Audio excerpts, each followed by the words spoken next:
नमः सिद्धेभ्यः।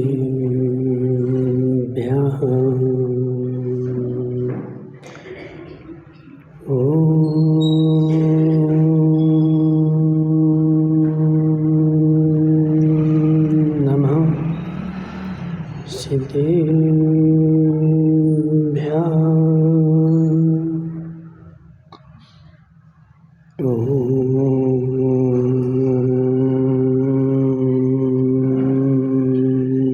नमः सिद्धेभ्यः।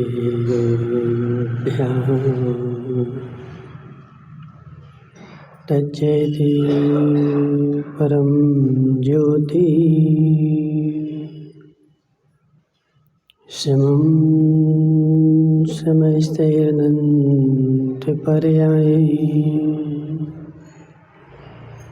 दर्पणथलिविशकला प्रतिफलति पदार्थमालिका यत्र। नमो अरिहन्ताणं नमो सीताणं नमो आयर्याणं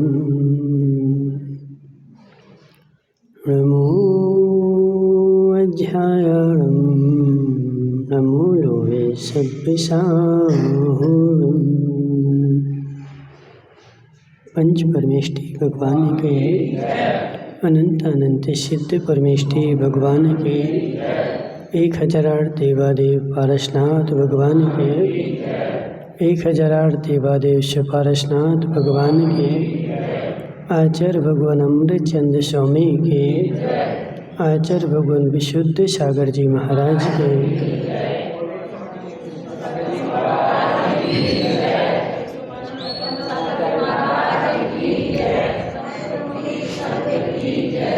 मनुष्य तीर्थंकर भगवान के दिव्य देशना शादवाद वाणिज्य बंद हो। आचार्य भगवान अमृतचंद्र स्वामी पुरुषार्थ सिद्धि उपाय ग्रंथ में समझा रहे हैं कि है जीव, जो असत्य वचन है वह संसार वृद्धि का कारण है।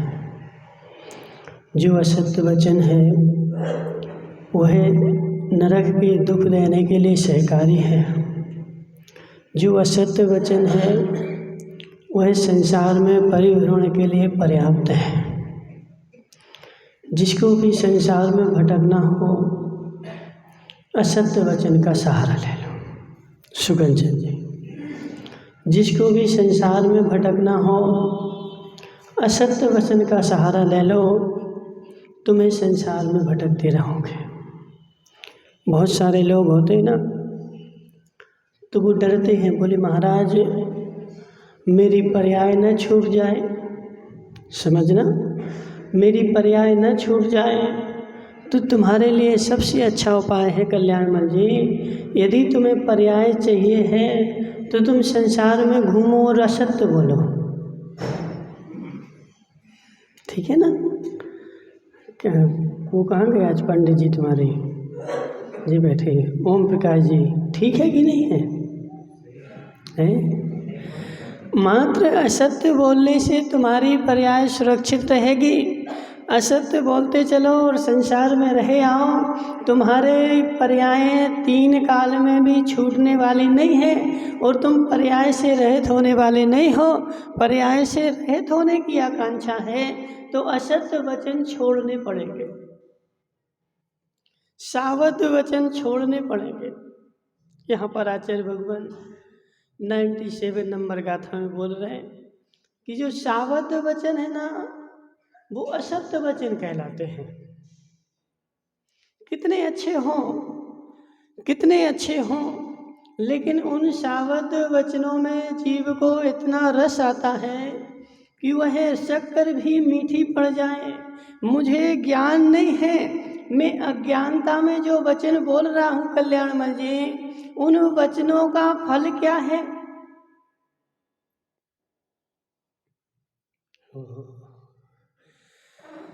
अज्ञानता में बेचारा, देखो अज्ञानता में जान जान करके पाप कर रहा है। अज्ञानता में रमेश भाई समझना बड़े गौर से, अज्ञानता में जान जान करके पाप कर रहा है और उस पाप से उसको कोई लेना देना नहीं है, लेकिन मात्र क्यों पाप कर रहा है? बेचारे के पास इतनी अज्ञानता भरी हुई है, उसको ज्ञान ही नहीं है। कल्याणमल जी समझना, आज क्या है? अष्टमी है, ठीक है ना। आज क्या है? कृष्ण जन्माष्टमी है। जन्माष्टमी के दिन क्या हुआ? जो वशिष्ठ मुनि थे ना, वशिष्ठ मुनि, नाम सुना तुम लोगों ने कभी? वशिष्ठ मुनि जो थे रमेश भाई, वो घोर घोर उग्र तपस्वी थे। एक रोज आहार नहीं करते थे, महीने के 2-2 महीने 3-3 महीने के उपास करते थे। और वह वशिष्ठ मुनि घोर तपस्वी, और वह उपास उन्हें आतापन योग रख करके 1 महीने के उपास कर लिए।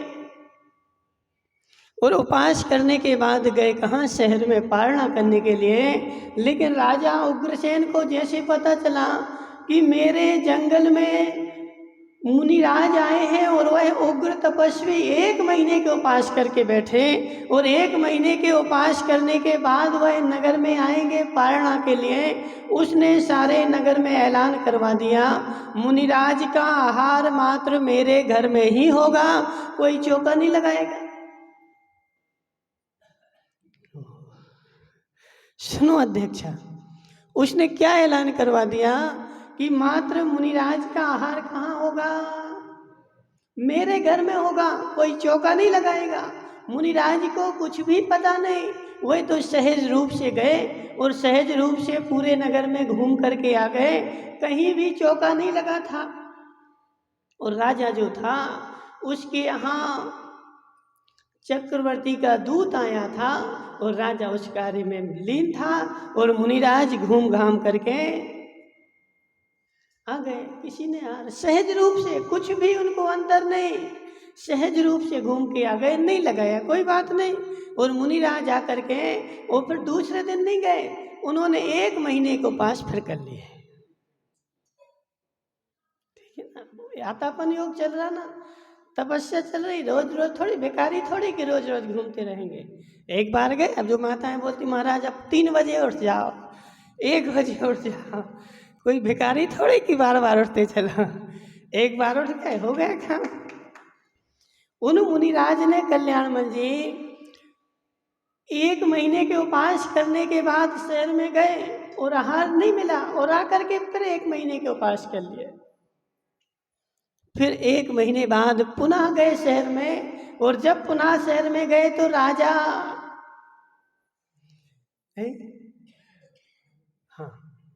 राजा उग्रसेन जो था वह उसका हाथी बिचक गया था,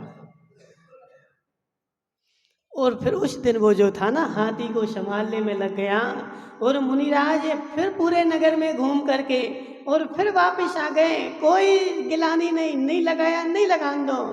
फिर आकर के जंगल में बैठ गए और 1 महीने के उपास फिर कर लिए उनने। 1 महीने के हो गए, 2 महीने के हो गए, अब 2 महीने के उपास करने के बाद अब वह फिर से तीसरे महीने में जब आहार करने के लिए गए, ललितपुर वाले दादाजी समझो जरा, तुम ऐसी पाबंदी नहीं लगाना किसी को कि तुम चौका नहीं लगाओ, तुम चौका नहीं लगाओ, हम ही लगाएंगे, आज हमें ही चौका लगाना है। कल्याणमल जी तुम चौका नहीं लगा सकते। ऐसी जो पाबंदी लगाई जाती है माताओं समझना, इससे अंतराय कर्म का बंध होता है। क्या होता है? अंतराय कर्म का बंध होता है। क्यों? क्योंकि तुमने उसके कार्य में अंतराय दिया ना। वह दान देना सोच रहा था, दान देने की विचार रहा था, लेकिन तुमने उसमें अंतराय डाल दिया, तुम चौका नहीं लगाओ। और तुम्हारे लिए अंतराय कर्म का बंद हो गया। लेकिन मुनिराज सहज रूप से 3 महीने के पास हो गए चंद्रकांता बाई, और 3 महीने फिर गए शहर में। और जब 3 महीने शहर में गए तो नगर में आग लग गई थी। और राजा जो था ना, आग बुझाने के कार्य में व्यस्त हो गया था। और व्यस्त होने के बाद मुनिराज नगर में घूम करके फिर पुनः वापस आ गए। कोई चौका नहीं। कल्याण जी 3 महीने हो गए, 3 महीने हो गए, लेकिन वह वशिष्ठ मुनि जो थे ना, उग्र तपस्वी, कोई चेहरे पर गिलानी नहीं। हो गए, हो जान दो, नहीं मिला, मेरे अंतराय कर्म का उदय चल रहा है। लेकिन देखो क्या होता ना कल्याणमल जी, लोग मुनिराज को भी जीने नहीं देते। जी जम्बू जैसे लोग मिल जाए ना, समझना, जम्बू जैसे लोग मिल जाए, फिर वो मुनिराज जी पाएंगे क्या? मुनिराज के चेहरे पर किंचित मात्र भी मिलान नहीं था, गिलानी नहीं थी। मुनिराज तो चले जा रहे थे और उन मुनिराज को एक गाय ने धक्का मार दिया। 3 महीने के उपास थे, गाय ने धक्का मारा, मुनिराज गिर पड़े। और मुनिराज गिरने के बाद मुनिराज तुरंत उठ गए और उठ के चलने लगे। लेकिन इस बेचारे जम्बू को चैन नहीं पड़ी और जम्बू बेचारा वहां बोल पड़ा, मौन नहीं रह पाया कि राजा कितना दुष्ट है। समझना, मुनिराज के सामने बोल पड़ा, मतलब बगल में खड़े होकर के, कि राजा कितना दुष्ट है कि ना तो चौका लगाता है और ना लगाने देता है।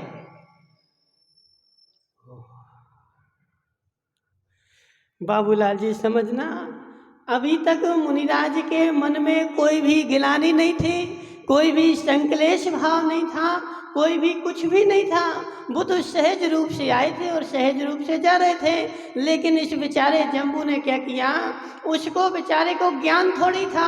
वो तो सोच रहा था कि मैं, माताओं समझना, वो तो सोच रहा था कि मैं मुनिराज का भला कर रहा हूँ, वह सोच रहा था मैं मुनिराज के ऊपर दया कर रहा हूँ, वह सोच रहा था मैं धर्म का काम कर रहा हूँ। लेकिन जम्बू भाई, यह घोर घोर घोर पाप बंद का काम है। मुनिराज को सुना दिया ना, और मुनिराज को सुनाने से उनके परिणाम नीचे गिर गए। जो परिणाम उनके ऊपर थे, वह वशिष्ठ मुनि इतने तपस्वी कि उसी भाव से उनको मोक्ष जाना था। लेकिन बेचारे जम्बू के, देखो जम्बू के बात सुन करके उनके परिणाम जो थे वो परिणाम नीचे चले गए, और परिणाम को नीचे लाने के लिए तुम निमित्त बन गए। अब हरकचंद जी बोलेंगे महाराज निमित्त का कुछ नहीं होता। हाँ, निमित्त से क्या होता है हरकचंद जी, निमित्त को भी बंद होता है। ओम प्रकाश जी बोलो ना, अब तुम है, निमित्त को भी बंद होता है। रमेश भाई, निमित्त को भी बंद होता है। तत्वार्थ सूत्र में क्या लिखा है, मिथ्यात्व कर्म का 70 कोड़ा कोड़ी बंद कैसे होता है? देव शास्त्र गुरु की अवर्णवाद करने से, देव शास्त्र गुरु का वर्णवाद करने से 70 कोड़ा कोड़ी सागर मिथ्यात्व का बंद होता है। देव शास्त्र गुरु का अवर्णवाद किया ना लक्ष्मण वाले दादाजी। अब देव शास्त्र गुरु का वर्णवाद क्या होता है? माता समझो जरा, देव शास्त्र गुरु को गाली देना वर्णवाद है, देव शास्त्र गुरु को मारपीट करना वर्णवाद है, देव शास्त्र गुरु को कुछ कह देना वर्णवाद है। अनिल भाई, तुम अपने पंडित को नहीं लेके आए हैं? कहाँ गए हो? देखो तुम लेके आते, छुट्टी थी ना, लेके आना था। सुनो, क्या नाम तुम्हारा? जम्बू भाई सुनो जरा, तुमने राजा श्रीपाल का नाम सुना होगा। श्रीपाल का नाम सुना कि नहीं सुना? कौन था श्रीपाल? है बोलो राजेश की अम्मा।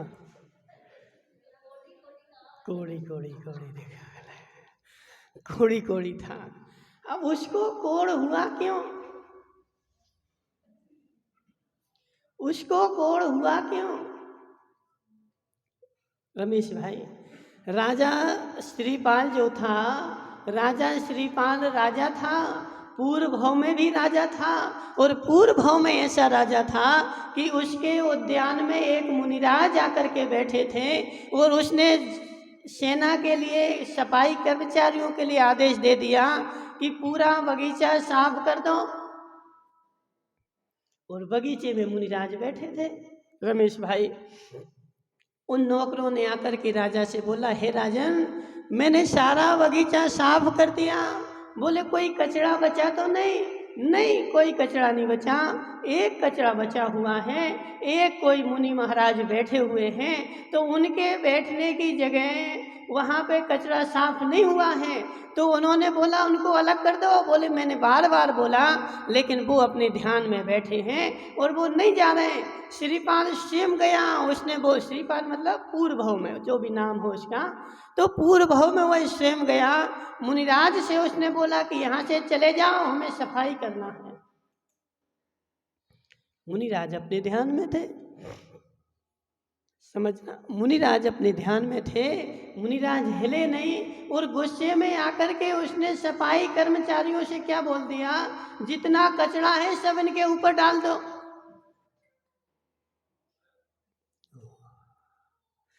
जितना बगीचे का कचरा निकला ना, डाल दो यहाँ इनके ऊपर। और सारा बगीचे का कचरा उनके ऊपर डाल दिया।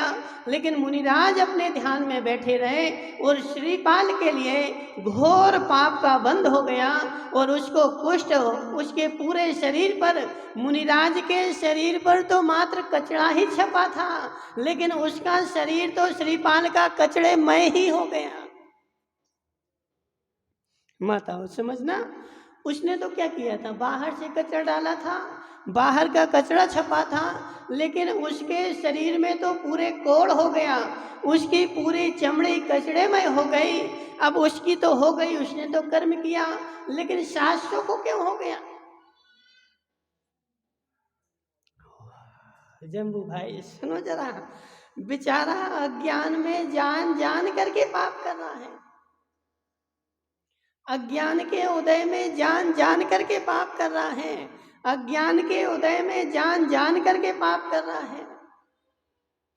देखो बार बार क्या बोल रहा है, इस लाइन को तुम भी दोहराओ। रमेश भाई, अज्ञान के उदय में जान जान करके पाप कर रहा है।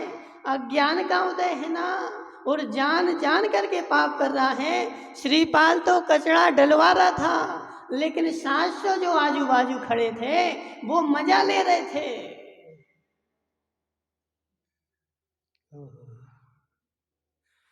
700 आजू बाजू खड़े थे ओम प्रकाश जी। श्रीपाल ने तो मुनिराज के ऊपर कचरा डलवाया, तो उसको तो कोड़ हुआ समझ में आता है, लेकिन 700 ने तो कुछ नहीं किया, वो तो दूर खड़े थे। लेकिन दूर खड़े हुए वो आनंद ले रहे थे कि अच्छा हुआ, उन्हें कुछ भी नहीं बोला, मात्र मन में ऐसा सोच लिया कि अच्छा किया। और 700 जैसा जो जो पाप का बंध श्रीपाल को हुआ, वही बेचारे 700 के साथ हुआ। कुछ नहीं किया महावीर भाई, उन्होंने कुछ नहीं किया, मात्र क्या किया कि अनुमोदना कर दी, अच्छा किया इनने, और थोड़े मन में प्रसन्नता ला दी कि ये काम अच्छा हुआ। और मात्र मन में प्रसन्नता लाने के कारण जो बंद श्रीपाल को कचरा डालने से हुआ, वही बंद 700 को मात्र मन में प्रसन्नता लाने से हुआ।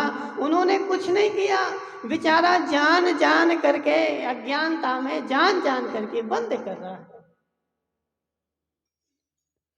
नहीं बेचारे को नहीं पता। अभी सोचो तो जरा, जो मैं कर रहा हूं इसका जब उदय आएगा तो क्या मेरी स्थिति होगी। अभी कुछ क्षण पहले कोरोना आया था माताओं, आया था कि नहीं? कोरोना तो एक को हुआ, लेकिन वह एक कोरोना के समय ऐसी स्थिति बनी कि एक व्यक्ति ने पूरे नगर में फैला दिया। रमेश भाई समझना, एक व्यक्ति कोरोना लेकर के आया और उस व्यक्ति ने पूरे नगर को कोरोना दे दिया और पूरा नगर बीमार चल रहा है, बीमार पड़ रहा है। और उसमें भी कोई व्यक्ति, ऐसा भी हमने देखा कल्याण मंजी बांसवाड़ा में, एक पिताजी जो थे, पिताजी खूब बीमार हो गए, सर्दी खांसी बुखार जुखाम सब हो गया उनको। और पिताजी, बेटा उनका पूर्ण स्वस्थ, बेटे को कुछ नहीं हुआ, बेटा पूर्ण स्वस्थ। और बेटा गया पिताजी को लेकर के अस्पताल में, और बेटे की और पिताजी की दोनों की जांच हुई तो पिताजी को जो 4 गोलियां देकर के तुम ठीक हो जाओ घर, और जो बेटा लेकर के गया था उससे बोला तुम यहीं बंद हो जाओ, तुम बीमार हो। समझना है ना, जो लेकर के गया था उसको बीमार बोल दिया, और जो बीमार गया था उससे बोल दिया तुम स्वस्थ हो। और एक पिताजी को बेटा लेकर के गया, पिताजी को कोरोना, साथ में रहा, उसने सेवा की, सब कुछ किया, लेकिन बेटे को कुछ नहीं हुआ। और वही व्यक्ति दूसरे के साथ एक बार मिला, वो बीमार पड़ गया। समझो ओम प्रकाश जी, तुम्हें वर्तमान दिख रहा है, तुम्हें वर्तमान दिख रहा है कि वर्तमान में ऐसा चल रहा है, लेकिन भूत भी तो देखो। एक व्यक्ति ने सारे नगर में कोरोना क्यों फैला दिया?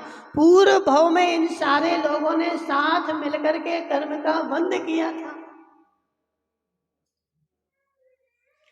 पूर्व भाव में कल्याण मंजी, इसके पूर्व भाव में इन लोगों ने साथ मिलकर के कर्म का बंद किया था, और उनके इशारों का साथ में उदय आ गया। एक कार्यकारी था और सारे निमित्त थे, तो एक कोरोना लेकर के आया और सबके लिए कोरोना के लिए निमित्त बन गया। करता एक है, लेकिन अज्ञानता में बेचारे असंख्यात जी उसकी अनुमोदना करके और उस पाप के सहभागी बन जाते हैं। इसलिए अज्ञानता में जान जान करके पाप कर रहा है। देव शास्त्र गुरु का वर्णवाद।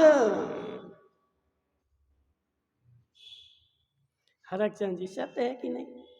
पूछ लो कल्याण मंजन से, पूछ तो लो जरा। तुम्हारे यहाँ भी पड़ोसी हैं और दुकान पे भी पड़ोसी हैं, पूछ लो जरा, तुम्हारी तो अच्छी बनती ना उनसे, पूछो ऐसे ही है कि नहीं है?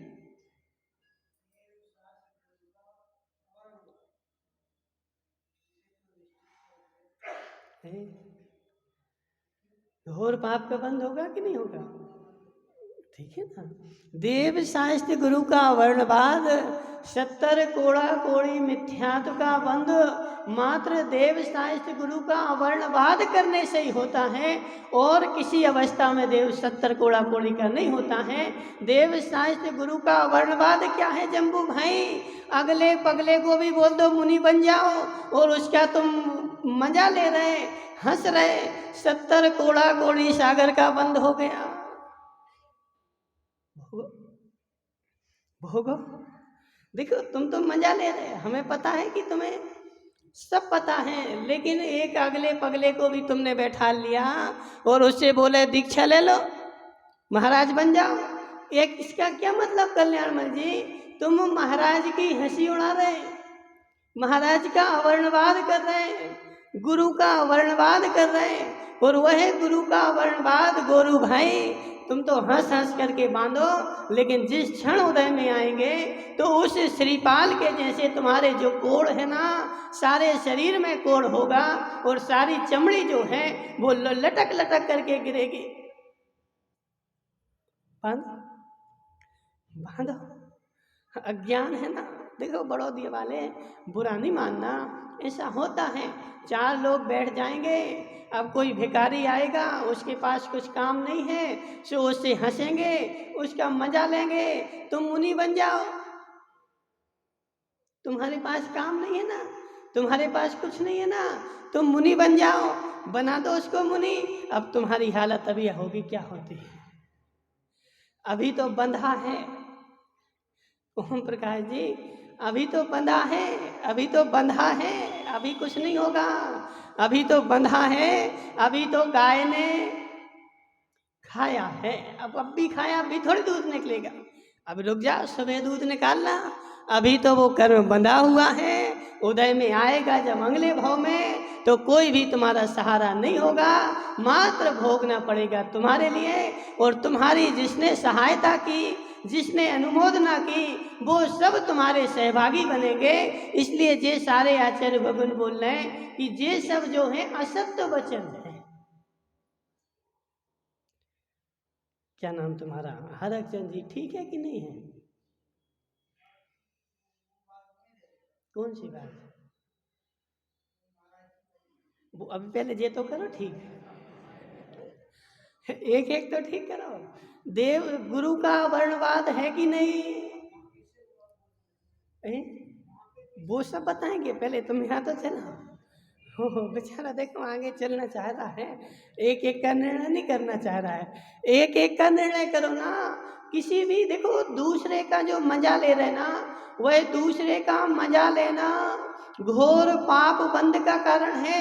वह बेचारा व्यक्ति ऐसा क्यों बना? उसने तो पूर्व में कर्म किए थे, सो उसकी अवस्था ऐसी हुई कि ना खाने को है, ना पहनने को है, ना सोचने की बुद्धि है, कुछ भी नहीं उसके पास। वह तो अपने पूर्व के कर्म भोग रहा है और हम पर भविष्य के लिए बांध रहे हैं। समझो गोरू भाई, गोरू भाई समझो जरा, बिना ज्ञान के कल्याण नहीं होगा। वह बेचारा, उसकी ऐसी स्थिति क्यों बनी? वह तो पूर्व में करके आया था, इसलिए उसकी ऐसी स्थिति बनी कि बेचारे के पास बुद्धि भी नहीं है, खाने के लिए रोटी भी नहीं है, सोचने का कुछ भी नहीं है। उसकी स्थिति इसलिए बनी क्योंकि वह पूर्व में करके आया था, वो भोग रहा है, लेकिन हम भविष्य की तैयारी कर रहे हैं। कल्याण जी, सोचो जरा, सोचो जरा, अब तुम्हें उसकी हंसी करने से मिला क्या? समझना ललितपुर वाले दादाजी, तो कोई भिखारी रोड पे घूम रहा था, और भिखारी से कई बार ऐसा भी होता, कोई अंधा तुम्हारी दुकान पे आ जाए, वो बेचारे उसके कटोरे में से नोट निकाल लेंगे। कई बार ऐसा होता ना, उसमें से नोट निकाल लेंगे और उसमें 10 का निकाल करके 5 का डाल देंगे, उसकी हंसी करेंगे। करो हंसी, करो हंसी रमेश भाई, अगला भाव तुम्हारा अंधा होने वाला है। उसकी हंसी कर रहे ना, वो अपने कर्म भोग रहा है, लेकिन तुम आगे के लिए तैयारी कर रहे हो। उसकी हंसी जो कर रहे ना, वह अगला भाव वैसा होगा और तुम वैसे बनोगे, और फिर लोग तुम्हारी हंसी करेंगे। यह बंध का कारण है। दूसरे की हंसी उड़ाना भोजराज भाई घोर पाप बंध का कारण है, क्योंकि वह तो अपने कर्म को भोग रहा है और ये बेचारा हंस हंस करके बांध रहा है। माताओं समझो जरा, कैसे बांध रहा है, कैसे बांध रहा? बोलो पीयूष की अम्मा, देखो जी पीयूष की अम्मा खूब होशियार है। बोलो पीयूष की अम्मा कैसे बांध रहा है? होता है कि नहीं होता है? तुम अपने बेटे को समझा देना, ठीक है? तो अब तुम्हारा बेटा आया कि नहीं आया आज? आज नहीं आया, तो अभी तुम घर जाके उसको समझा देना कि हे बेटे, किसी भी गरीब को देख करके, किसी भी पागल को देख करके, कोई भी दीन दुखी को देख करके उसकी हंसी नहीं उड़ाना चाहिए। उसकी हंसी उड़ाना अपने भविष्य के कर्म बंध का कारण है, और फिर उसके साथ ऐसी मजाक करना कि तुम मुनि बन जाओ।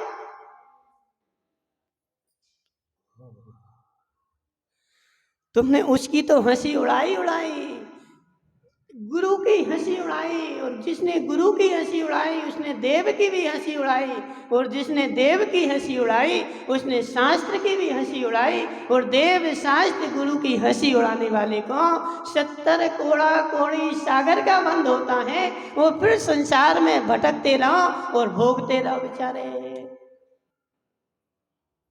कल्याण जी देखो, हम नहीं बोल रहे, यदि तुम्हें मैं बुरा लगे कि महाराज तुम ऐसे ऐसा क्यों बोलते हो, तो अभी तुम हमारे पास आना, तो हम शास्त्र बता देंगे तुम्हें।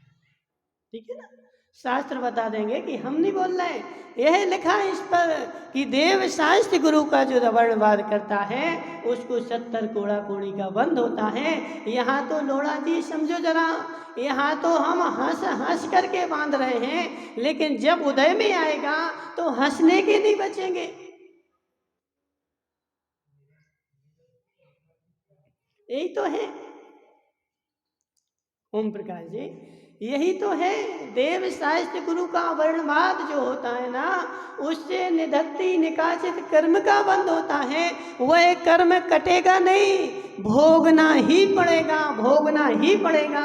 और जैसा बांधा है वैसा ही भोगना पड़ेगा। जैसे उसकी अवस्था में तुमने बांधा वैसी तुम्हारी अवस्था होगी, और पूरा भोग करके ही वो अन्न अलग होगा, बिना भोगे अलग होने वाला नहीं है। इसलिए हे जीव, विचार तो जरा कि मैं क्या कर रहा हूं,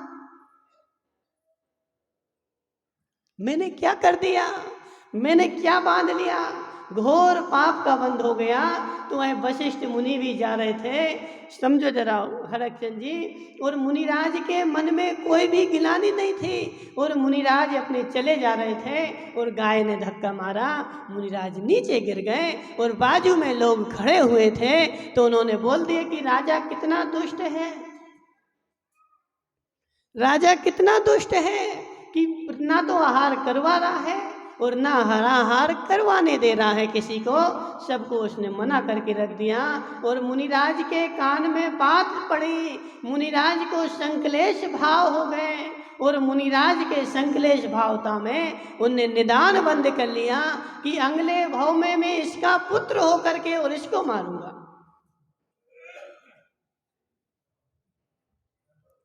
देखो कल्याणमल जी, देखो मुनि महाराज से बच के रहना, मुनि महाराज से बच के रहना, मुनि महाराज से ऐसे बच के रहना रमेश भाई, जैसे भरी हुई बंदूक से दूर रहा जाता है। समझे जरा, भरी हुई बंदूक, भरी हुई बंदूक, बस में लिखा रहता ना, भरी हुई बंदूक लेकर के यात्रा ना करें। क्यों? उसका कोई भरोसा नहीं, यदि एक आध दचका लगे और नीचे गिरे तो वो चल जाए। मतलब समझना, भरी हुई बंदूक दचका लगे और नीचे गिरे और वो चल जाए और 2 4 6 घायल भी हो जाए, जैसे भरी हुई बंदूक से दूर रहना, ऐसे मुनिराज से भी दूर रहना। क्यों?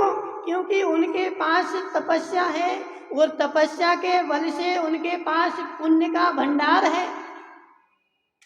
ओम प्रकाश जी समझना, समझो हमारी बात, तपस्या के बल से पुण्य का भंडार है, और उस पुण्य के भंडार से मोक्ष भी जा सकते हैं और संसार का नाश भी कर सकते हैं। हाँ ओम प्रकाश जी, क्योंकि देखो भावों का कोई भरोसा नहीं है, परिणामों का कोई भरोसा नहीं है, कौन से परिणाम कब बदल जाए।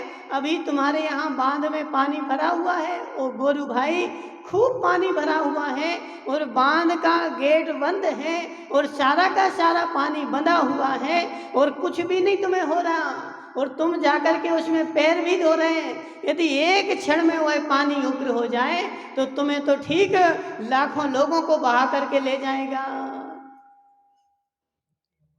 कौन सा पानी, कौन सा पानी रमेश भाई, कौन सा पानी?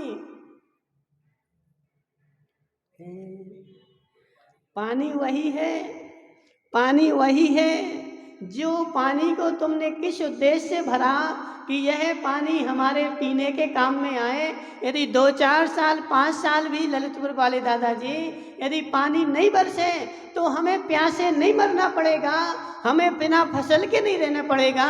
2 4 साल भी वह पानी तुम्हारी फसल को जिंदा रख सकता है, तुम्हें पानी पीने के लिए दे सकता है। जिस पानी को तुमने पीने के लिए रखा, बांध के रखा है, वही पानी का यदि परिणाम बदल जाए, वही पानी उग्र हो जाए, तो वही पानी तुम्हारे प्राण भी हर सकता है। पानी में अंतर नहीं है, पानी में अंतर नहीं है। हरचंद जी बड़े गौर से समझना, पानी वही बांध का है जो बंधा हुआ है और हमारे कल्याण के लिए रखा हुआ है। यदि अभी वो उग्र हो जाए तो सारा बांध तोड़ करके और लाखों लोगों को बहा करके ले जा सकता, उसके पास शक्ति है कि नहीं? है कि नहीं ओम प्रकाश जी? उसके पास शक्ति है लाखों लोगों को बहाने की और उसके पास शक्ति है लाखों लोगों को बचाने की। अब हरकचंद जी बोलेंगे पानी कैसे बचाने लगा? हरकचंद जी पानी भी बचाता है। अभी सब जगह देखना जल ही जीवन है, लिखा रहता कि नहीं? जल ही जीवन है, जल के बिना जीवन नहीं है। बड़ौदिया वाले, सत्य है कि असत्य है? सत्य है ना। तो वह पानी लाखों लोगों को बचा भी सकता है और लाखों लोगों को मार भी सकता है। ऐसे उन मुनिराज के पास पुण्य का कोष है, वह लाखों को उपदेश दे करके और मिथ्या से छुड़ा भी सकते हैं। और वह पुण्य का कोष उनका यदि विपरीत रूप में चला जाए तो वह लाखों को स्वाहा भी कर सकते हैं। दो दीपायन मुनि ने किया कि नहीं? इसलिए हरकचंद जी मुनिराज से बच के रहना, मुनिराज से बच के रहना। कब पासा पलट जाए, कब पासा उल्टा हो जाए तो वशिष्ठ मुनि जो थे उन्होंने जैसे ही सुना कि यह राजा हमें दुख दे रहा है, उनके परिणाम जो विशुद्धि रूप चल रहे थे वही परिणाम उनके संकलेश रूप चलने लगे। और संकरेश्वर परिणाम में उन्होंने बांध लिया कि मैं इसी उग्रसेन का पुत्र होऊंगा और उग्रसेन का पुत्र होकर के मैं फिर इसको दंड दूंगा। और वह फिर मुनिराज जो थे मृत्यु को प्राप्त हो गए और मृत्यु को प्राप्त होकर के उग्रसेन की रानी के गर्भ में आ गए। पुण्य है। अब जी कल्याणमल जी बोले कि महाराज हम भी ऐसा पुण्य बांधेंगे कि हम तीर्थंकर की अम्मा के गर्भ में जाएं। समझो, देखो हरकचंद जी तुम कभी बाजार में गए? छोटे में, छोटे थे तुम, छोटे थे कि नहीं थे? थे ना। तो बाजार में चॉकलेट खरीदने जाते थे? तो जब चॉकलेट खरीदने जाते थे तो जो तुम चॉकलेट मांगते थे वो मिल जाती थी कि नहीं? बोला। सामने चॉकलेट लगी रखी है, तुम्हारे हाथ में पैसे हैं और मुझे ये चॉकलेट चाहिए है, वो मिलेगी कि नहीं मिलेगी? मिलेगी पक्का। रमेश भाई मिलेगी कि नहीं मिलेगी? मिल जाएगी। बड़ौदिया वाले मिल जाएगी। यदि उस चॉकलेट के योग्य पैसे होंगे, समझो जरा, जितने की चॉकलेट है उतने पैसे तुम्हारे हाथ में होंगे और यदि उससे ज्यादा होंगे तो वो मिल जाएगी। और 1 रुपया लेकर के गए और 10 वाली मांगोगे तो कैसे मिलेगी? तो ऐसे निदान भी उसी का फलीभूत होता है जिसके पास पुण्य ज्यादा है और मांग रहा है कम। उन मुनिराज के पास पुण्य इतना था कि उसी भाव से मोक्ष जा सकते थे, लेकिन उन्होंने मांगा क्या कि उग्रसेन का पुत्र बनना, तुरंत बंद हो गया और वह मुनिराज उग्रसेन की रानी के गर्भ में आ गए। लेकिन वह कसाय बंधी हुई थी।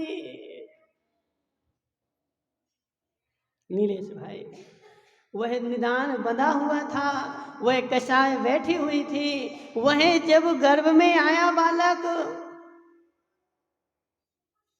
रानी के क्या भाव हुए माता, क्या भाव हुए? मैं अपने पति का सीना चीर करके और उनके सीने में से खून पीऊं। अंदर है ना, अंदर बैठा ना वो कंस, अंदर बैठा ना वो जिसने भाव किए थे। तो माता के कैसे भाव हो रहे कि मैं अपने पति का सीना चीर करके और उनके बक्षस्थल से उनका खून पीऊं ऐसे भाव हुए। और जिस क्षण वह माता सुनो, जिस क्षण उस बालक का जन्म हुआ उसकी भौहें बड़ी बड़ी थी। जब बच्चे का जन्म होता तो भौहों के बाल होते कि नहीं होते? है बोलो कल्याण जी, होते कि नहीं होते? छोटे छोटे रोम के जैसे होते हैं, लेकिन उसकी बड़ी बड़ी भौहें थी और वह अपने ओठों से अपने दांतों को डस रहा था, रो नहीं रहा था। अपने ओठों, अपने दांतों से अपने ओठों को अपने अंदर में दबा रहा था। और उस बच्चे के जन्म से ही दांत हुए थे। यहाँ जन्म के बाद होते हैं, लेकिन वो दांत साथ में लेकर के आया था। तुमने मेरे अंतराय में अंतराय डाला ना, मैं तुम्हें देखूंगा। और राजा ने उसको देख करके, और देखो जैसा कार्य होना हो ना वैसे ही भाव बनते। राजा ने उसको देखा कि ये तो अशुभ है, और उसको कांसे की पेटी में बंद करके और कौन सी नदी में बहाया है? किसने पढ़ा हरिवंश पुराण? कौन सी नदी में बहाया माताओं? बोलो अध्यक्षा।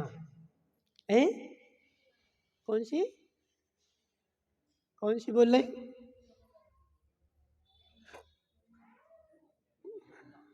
यमुना नदी में है, ठीक है, गंगा में नहीं, नर्मदा में नहीं, यमुना नदी में उसको बहा दिया। और वह बालक चला गया दूर। और जाने के बाद एक मदिरा बनाने वाली ने उसको बचा लिया और बचा करके उसका पालन पोषण किया। और पालन पोषण होकर के वो बड़ा हो गया। और बड़ा होने के बाद वह आ गया और उग्रसेन को उसने युद्ध में हरा करके और द्वार पर छीके पर टांग दिया। व्यास जी, तुमने तो पढ़ी होगी ना गीता।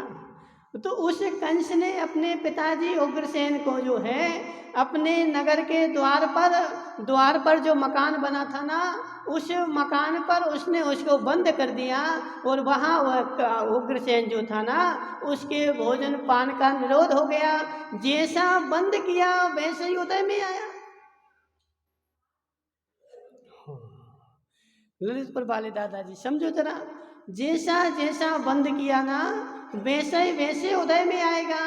तुमने भोजन पर रोक लगाई थी, तुम्हारे भोजन पर रोक लग गई। आदिनाथ भगवान ने क्या किया था ओम प्रकाश जी? आदिनाथ भगवान ने क्या किया था? कुछ भी नहीं किया, कुछ भी नहीं किया। नगर की प्रजा, जम्बू भाई भैंस उड़कर वाले, सुनो जरा, खाओ खुआओ तुम खली चुनी, खिलाओ सबको खली चुनी, तुम्हारी हालत खली चुनी बनेगी। और आदिनाथ भगवान ने कुछ भी नहीं किया। जनता आ गई थी, हे महाराज हमारे यहाँ अनाज तो होता है, लेकिन गाय भैंस सब खा जाते वो अनाज। हे किसानों, उनके मुंह में मूसिका बांध दो, उनके मुंह में मूसिका बांध दो। मूसिका जानती ना माता? उनके मुंह में मूसिका लगा दो, मूसिका बांध दो, मूसिका बन जाएगी तो फिर वह तुम्हारा अनाज नहीं खा पाएंगे। उन्होंने बांधी नहीं थी, मात्र उपदेश दिया था कि मूसिका बांधो। और वह कर्म का बंध, कर्म कहता है कि बांधो मूसिका, हम तुम्हारे साथ बंधते हैं। और कर्म उनके साथ बंध गया। और बंधने के बाद मुनिराज भी बन गए और 6 महीने तक उनके मुंह में मूसिका लगी रही।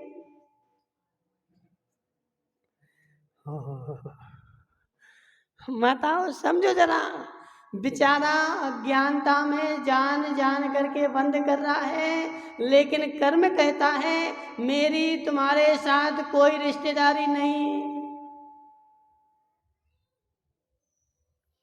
कल्याण जी, कर्म कह रहा है मेरी तुम्हारे साथ कोई रिश्तेदारी नहीं। तुम तो हंस हंस के करो, चाहे रो रो के करो, मैं तुम्हारे साथ दो बात नहीं करूँगा।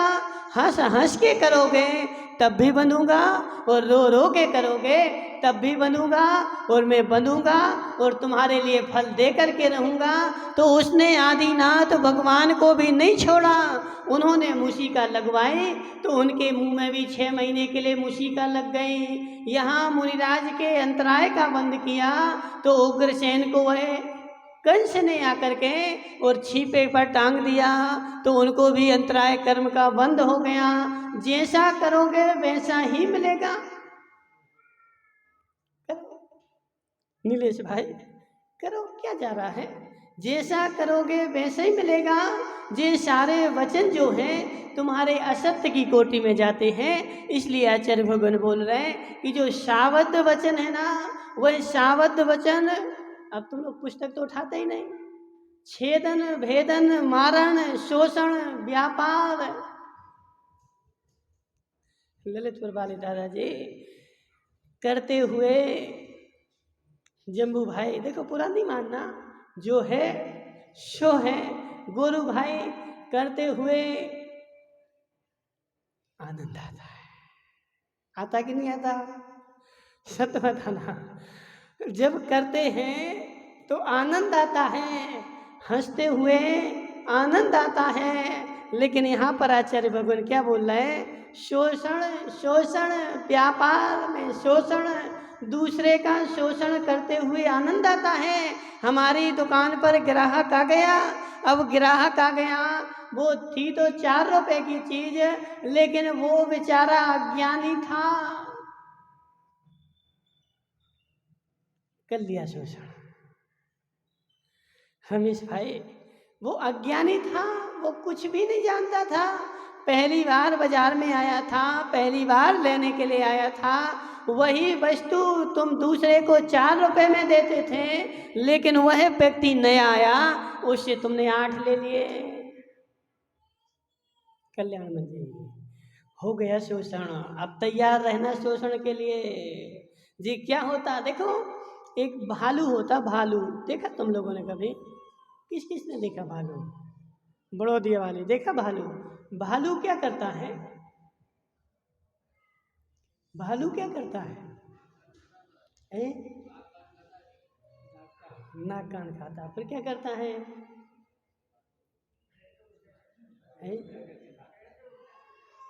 पेड़ पे ऊपर चढ़ता है, देखो उल्टा चढ़ता है। सुनो हमारी बात हरकचंद जी, भालू जो होता है ना, भालू मांस नहीं खाता,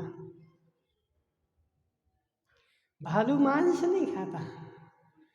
हाँ, भालू मांस नहीं खाता जम्बू भाई।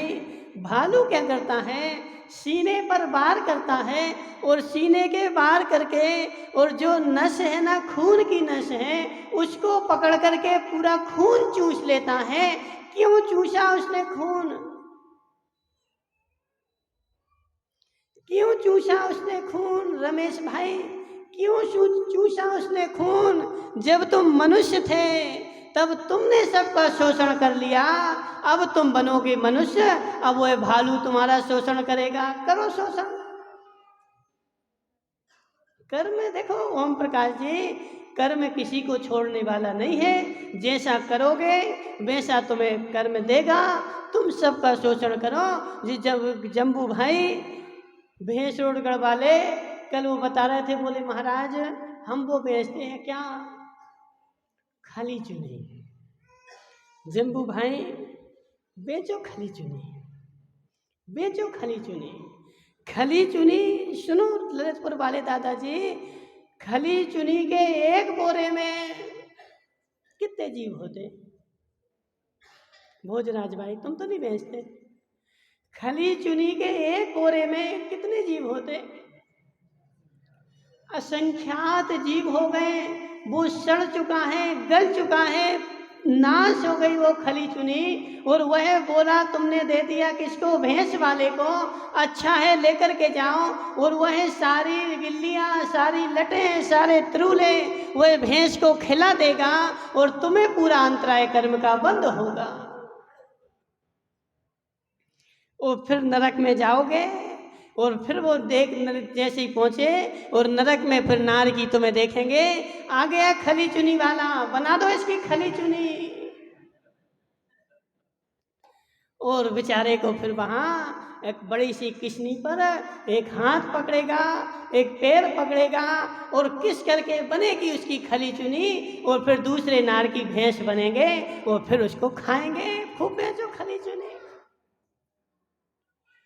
देखो जी, सब जैनों को ये व्यापार तो करना ही नहीं चाहिए कल्याणमल जी, जिसमें जीवों की घोर घोर हिंसा हो रही। खली चुनी जितनी भी होती है ना, बिना जीवों के खली चुनी होती नहीं। खली में तो नहीं होते, लेकिन चुनी में तो असंख्यात जीव होते हैं। और फिर वो भैंस वाला जाकर के वहां उसको बीनता है एक एक, क्यों? एक नहीं बीनता है, वो सारे के सारे जीवों को डाल देता है। और फिर राजेश भाई अगले भाव में तुम्हारी खली चुनी बनेगी और भैंसें तुम्हें चरेगी। इसलिए यदि देखो, भविष्य का ध्यान रखो, भविष्य के बारे में सोचो, जैसा मैं करूँगा वैसा ही मेरे साथ होगा। इसलिए आचार्य भगवान बोल रहे हैं, ये सारे असत्य हैं, ये तुम्हारा व्यापार असत्य है, ये जैनों का व्यापार नहीं है, ये महाजनों का व्यापार नहीं है। जीवों को बेचना, चाहे अचार की बरनियाँ बेचो तो अचार की बरनियाँ बेचना, टोस्ट बेचना, डबल रोटी बेचना, खली चुली बेचना, ये सब मांस बेचना ही है।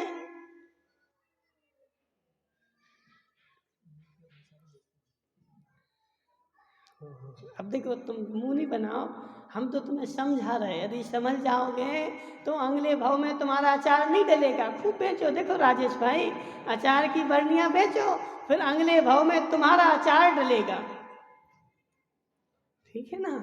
अभी अचार की बरनियाँ बेचो, फिर अगले भाव में जो होगा तुम अचार बनोगे, वो फिर तुम्हें डाला जाएगा, वो फिर तुम्हें लोग खाएंगे और बेचेंगे। क्योंकि जैसा करोगे वैसा ही मिलेगा। असंख्यात जीवों की हिंसा, तो यहाँ पर आचार्य भगवान बोल रहे हैं, छेदन भेदन मारण शोषण व्यापार चोरी आदि के वचन, सो सब पाप युक्त सावध वचन हैं। नीलेश भाई जहर की पुड़िया बेच दी और वो बेचारा ले गया और उसने खा ली। रस्सी बेच दी और वो गया बेचारा, उसने फांसी लगा ली। और पुलिस आई कि रस्सी कहाँ से लाए थे, तो बोले नीलेश के यहाँ से लाए थे। चलो तो समझो जरा कल्याणमल जी। अब देखो, हम तुम्हारा मुंह देख करके नहीं बोलेंगे, हम तो यहाँ देख करके बोलेंगे। गेंती बेचना, कुलाड़ी बेचना, फावड़ा बेचना, ये सब सावध व्यापार है। हरचंद जी, सत्य है कि असत्य है? बराबर है ना? कीटनाशक बेचना, कीड़ों की दवाइयाँ बेचना, ये सब सावध व्यापार है। और ये कैसा है? सारा पाप युक्त है, आचार्य भगवान बोल रहे हैं। और इन सब से घोर घोर पाप का बंध होता है। क्योंकि देखो, खली चुनी में मारण का दोष लगता है। बैलों की नथें बेचना, वो बेचते ना, रस्सी बेचते ना बैलों को डालने के लिए, वो नथ बेचना, भेदन, छेदने का उपदेश देना, सेठ जी ये तुम्हारी नथ अच्छी नहीं, कैसे जोर से डालना, जल्दी छिड़ जाएगी।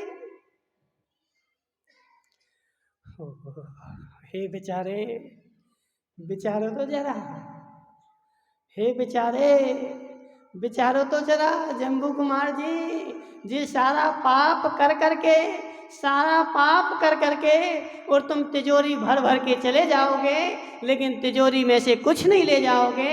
लेकिन जितना जे पाप कमाओगे वह पाप सारा तुम्हारे साथ जाएगा। और फिर बेचारा अगले भाव में नरक में जाएगा और वहाँ जाकर के भोगेगा।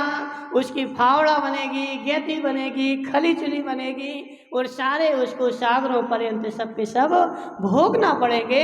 यह सारे असत्य वचन है कल्याणमल जी, चाहे छेदन के हों, चाहे भेदन के हों, चाहे मारण के हों। अब और देखो जी, राजेश भाई बेचता है कौन सा अच्छा वाला मुर्गे का मसाला।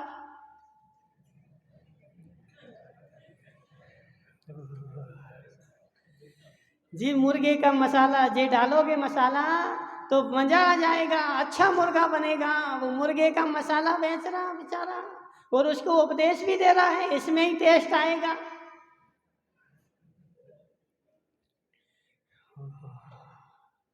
अब पाप बंद नहीं होगा तो क्या होगा भोजराज भाई बता। पाप बंद नहीं होगा तो क्या होगा। तो जी मारण का उपदेश दे दिया उसने, छेदन का, वेदन का, शोषण का। तुम्हारे दुकान पर कोई ग्राहक आया, उसका तुमने पूर्ण शोषण कर लिया, बेचारे को आज इतना ठगा कि आएगा ही नहीं। तुम्हारे यहाँ नौकर लगा हुआ था, उसका अन्न पान का अनुरोध कर दिया, अभी नहीं जाना, शाम को जाना। शोषण हो गया। व्यापार में चोरी आदि का उपदेश दे देना, ये सारे कैसे हैं, पाप युक्त सावध वचन हैं। और इन सब ये सारे असत्य की कोटि में जाते हैं। प्रतिमाधारी इन सारे वचनों को नहीं कर सकता। जिसके झूठ बोलने का त्याग है वो सारे नहीं कर सकता, वह ये व्यापार भी नहीं कर सकता। और यदि करता है राजेश भाई तो भोगने के लिए तैयार रहो। हम कुछ भी नहीं बोल रहे, यहाँ पे जो बोल रहे वो सब आचार्य भगवान बोल रहे कि ये सब असत्य वचन है और संसार भ्रमण के कारण है और नरक में ले जाने के निमित्त हैं। और इन सब करोगे तो नरक मिलेगा और कुछ मिलने वाला नहीं है। तो जिसको जाना हो सो खूब खली चुनी खुलाओ, और नहीं जाना हो रमे राजू भाई तो बंद कर दो।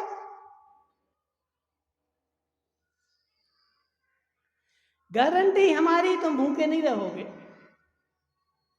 समझो माता, गारंटी हम लेते कल्याण जी, हम गारंटी हम लेते हैं। जी तुम जीवों को बेचने का त्याग कर दो, सारे टोस्ट हो, चाहे डबल रोटी हो, चाहे अचार की बर्नियाँ हो, चाहे खली चुनी हो, हमारी गारंटी है तुम बेचना बंद कर दो, तुम भूखे नहीं रहोगे। हरकचंद जी सत्य है कि असत्य है? तुम भूखे नहीं रहोगे, तुम्हारा पुण्य तेज है, तुम्हें एक उद्देश्य से नहीं मिलेगा, दूसरे उद्देश्य से मिलेगा। और जीवों को बेच करके कमाओगे तो घोर पाप का बंध होगा, और घोर पाप के बंध से नरक के अलावा कुछ भी मिलने वाला नहीं है। इसलिए जैनों का व्यापार क्या होता है, ईमानदारी से और न्यायपूर्वक, नीति पूर्वक, जीवों का घात ना करके। ये देखो व्यापार में जीवों का घात तो होता ही है, लेकिन जिसमें अल्प घात हो। रमेश भाई बराबर है कि नहीं? हाँ ना तो बोल दो, बराबर है ना। ऐसा व्यापार करो, ऐसा व्यापार करो जिसमें हिंसा कम हो, साक्षात जीवों की हिंसा तो ना हो। अब इतनी सारी इल्ली कीड़े उस बोरे में भरे हुए हैं और तुम उनको उपदेश दे करके बेच रहे हैं, उन सब की हिंसा होगी और अनुमोदना का पाप तुम्हें लगेगा। वो तो खिला रहा है, वो तो पाप लगेगा ही लगेगा, लेकिन तुम तो बिना खिलाए ही नरक के बंध का कारण बनोगे और नरक में चले गए तो फिर कोई उपाय नहीं है। इसलिए हे जीव, जिसको कल्याण करना हो वह जान, अज्ञानता में जान जान करके बंध मत कर, उस वस्तु को पहले जान ले कि ये कैसी है और उसको छोड़ दे। जो अच्छी हो उसको ग्रहण कर और हे गाँव त्याग कर।